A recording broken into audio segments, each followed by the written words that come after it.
আজকে বিএনপি সরকারের প্রথম দিন, তারেক রহমানের নেতৃত্বাধীন যে বিএনপি সরকার তার প্রথম দিন। এখন বিএনপি তো 16 কলা পূর্ণ হলো, আওয়ামী লীগ কি পেল? বিএনপির বিজয় কি আওয়ামী লীগেরও বিজয়? তার কিছু নমুনা কিন্তু আমরা দেখলাম।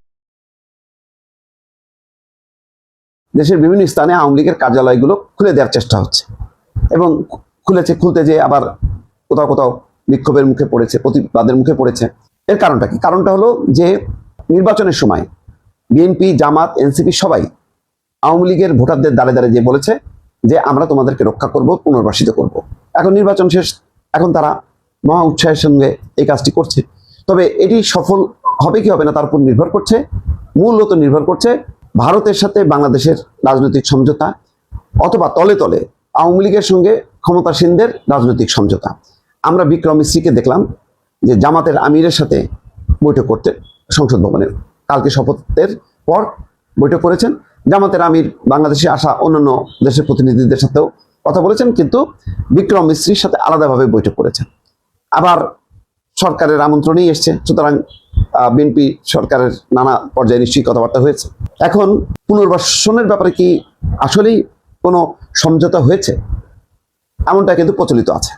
এখন সেই ক্ষেত্রেই কি ডক্টর খলিলুর রহমান একটা প্রাইজ পেলেন কিনা, নতুবা তার এই পদে আসাটা, পররাষ্ট্রমন্ত্রী হয়ে আসাটা কিন্তু যথেষ্ট বিতর্কের একটা ক্ষেত্র তৈরি করেছে। কিভাবে করেছে? অন্তর্বর্তী সরকার নিরপেক্ষ থাকার কথা। এখন সেই নিরপেক্ষ সরকারে যারা আছে তারা নিরপেক্ষ থাকবেন, তারা কোনো দলের হবেন না। কিন্তু তিনি টেকনোক্র্যাট কোটায় পররাষ্ট্রমন্ত্রী হিসাবে শপথ নিয়ে অনেকটা প্রমাণ করলেন সবার সামনে যে না, অন্তর্বর্তী সরকারের উপদেষ্টা পরিষদ নিরপেক্ষ ছিল না। অথবা এমনও হতে পারে ওই সময় তিনি খুব পেশাদারিত্বের সাথে নিরপেক্ষ ছিলেন। এখন যেহেতু সিলেকশনের ক্ষেত্রে বিএনপি মনে করছেন যে না, এই মানুষটা যথেষ্ট অভিজ্ঞতা আছে, যোগ্যতা আছে, সেটাও হতে পারে। কোনটা ঠিক সেটা তো আর এখনই মীমাংসা করা যাচ্ছে না। কিন্তু অজিত দোভালের সাথে ভারতের বাংলাদেশের তত্ত্বাবধায়ক সরকার, অন্তর্বর্তী সরকারের যে নিরাপত্তা উপদেষ্টা ডক্টর খলিলুর রহমানের একটা বৈঠক হয়েছিল, মনে আছে? একটা কনফারেন্সে গিয়েছিলেন একদিন আগে, যে অজিত দোভালের সাথে এবং ভারতের অন্যান্য এই যে পররাষ্ট্র সচিব বিক্রম মিস্ত্রি সহ অন্যদের সাথে তিনি কথা বলেছেন। সেখানে কোনো সমঝোতা হয়েছে কিনা শেখ হাসিনার ব্যাপারে বা আওয়ামী লীগের ব্যাপারে? ইতিমধ্যে মির্জা ফখরুল ইসলাম আলমগীর বলেছেন যে দিল্লিতে শেখ হাসিনার অবস্থানের কারণে ঢাকা দিল্লির সম্পর্ক ভালো হবে না, এই বক্তব্যে তারা বিশ্বাস করে না। তার মানে হাসিনা যদি দিল্লিতে থাকে তারপরেও কিন্তু ভারত এবং বাংলাদেশের সম্পর্ক ভালো হতে পারে। অন্তর্বর্তী সরকারের সময় ভালো হয়নি কেন? তখন শেখ হাসিনা বারে বারে কথা বলেছে এবং ইউনূস সরকারকে সরাসরি আঘাত করেছে। শেখ হাসিনা কিন্তু একবারও বিএনপিকে সমালোচনা করেনি, জামাতকেও সমালোচনা করেনি। ফলে এইটা হয়তো বিএনপির জন্য স্বস্তি। এবং এখনো যদি শেখ হাসিনা যদি সেই অবস্থানটা বজায় রাখে, তাহলে ভারত বাংলাদেশের সাথে নেগোসিয়েশন করে যেই তীব্র প্রতিবাদ বা একটা ক্ষোভের জায়গাটা একটু নরম করতে পারে। এখন নেগোসিয়েশনটা কিভাবে হবে? অ্যাজ শেখ হাসিনা নেতৃত্বাধীন আওয়ামী লীগের সঙ্গে নাকি পরিবর্তিত আওয়ামী লীগের সঙ্গে, এটা কিন্তু একটা বিষয়। বিএনপি কোনোভাবেই বর্তমান শেখ হাসিনা নেতৃত্বাধীন আওয়ামী লীগের সঙ্গে আপোষ করতে চাইবে না। আপোষ করলে এটা গণঅভ্যুত্থানের চেতনার সঙ্গে বিশ্বাসঘাতকতা করা হবে, এই অভিযোগটা তোলা হবে বিরোধী মহলের পক্ষ থেকে, এবং তারা বাজার গরম করতে চাইবে, রাজনীতি উত্তপ্ত করার চেষ্টা করবে। সেই সুযোগটা বিএনপি দেবে না, এবং বিএনপি নিজের থেকেও বিশ্বাস করে যে শেখ হাসিনার নেতৃত্বে যে আওয়ামী লীগ, সেই আওয়ামী লীগ আসলে তাদের সাথে নেগোসিয়েশন সম্ভব না। কিন্তু পরিবর্তিত আওয়ামী লীগ যদি আসে, তারা যদি এই কথা বলে যে জুলাই ওই সময়কার আমাদের ভূমিকাটা ঠিক ছিল না, সঠিক ছিল না, সেই জন্য আমরা সরি, তাহলে কি যেই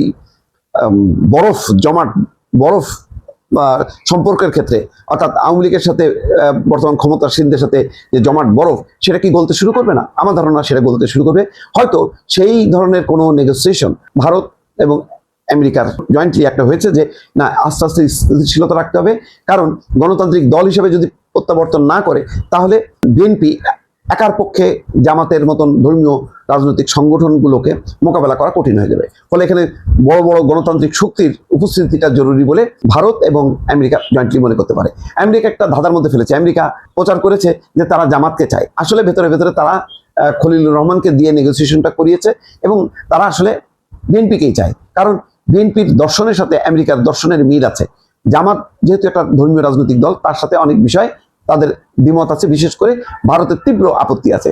ভারতের যত আপত্তি জামাতকে নিয়ে, বিএনপিকে নিয়ে, সেই আপত্তিটা তুলনামূলকভাবে কম। যদিও 21শে আগস্ট সেই ঘটনা তারপর 7 ট্রাক অস্ত্র, এগুলো নিয়ে একটা রিজার্ভেশন আছে। এবং সেই ক্ষেত্রে হয়তো দেখা যাচ্ছে যে লুৎফুজ্জামান বাবর, সাবেক স্বরাষ্ট্র প্রতিমন্ত্রী, তাকে কিন্তু ক্যাবিনেটে রাখা হয়নি।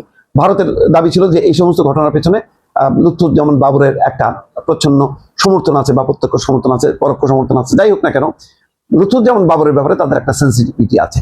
সুতরাং এই কারণে হয়তো লুৎফুজ্জামান বাবর মন্ত্রিসভাতেই ঠাঁই পায়নি।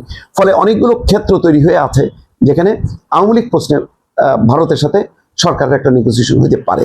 এবং ভারতের ব্যাপারে সরকারের যারা যারা কথা বলেছে এই পর্যন্ত, সবারই কিন্তু বক্তব্য খুবই ইতিবাচক। কোনোভাবেই এমন কোনো কথা নেই যে কথায় ভারত বিরোধী একটা মনোভাবটা চাঙা দিয়ে ওঠে। ফলে ভারতের সাথে বাংলাদেশের সম্পর্ক কতটা ভালো হবে তার উপর নির্ভর করছে যে আওয়ামী লীগ কত দ্রুত বাংলাদেশে পুনর্বাসিত হবে। দর্শক।